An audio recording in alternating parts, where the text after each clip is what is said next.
The main पोस्टिल्यूट्स, बुनियादी शराइत या बुनियादी नुकात भी कह सकते हैं इसको आप, पोस्टिल्यूट्स नुकात या शराइत of Dalton atomic theory, Dalton की एटॉमिक थ्योरी जो उसने 1808 में दी थी, आर एज फॉलोज, नीचे दी गई है। स्टूडेंट्स ये डेट आप याद रखिएगा क्योंकि अक्सर एमसीक्यूज में ये पूछा जाता है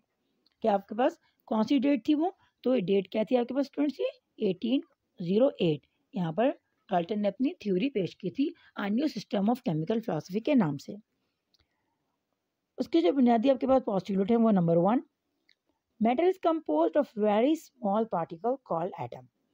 कि मादा बना है बहुत छोटे ज़र्रात है, इसको हम क्या कहते हैं, एटम कहते हैं।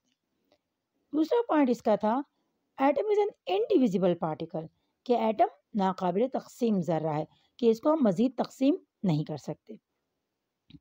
Number 3, atom can neither be created not destroy,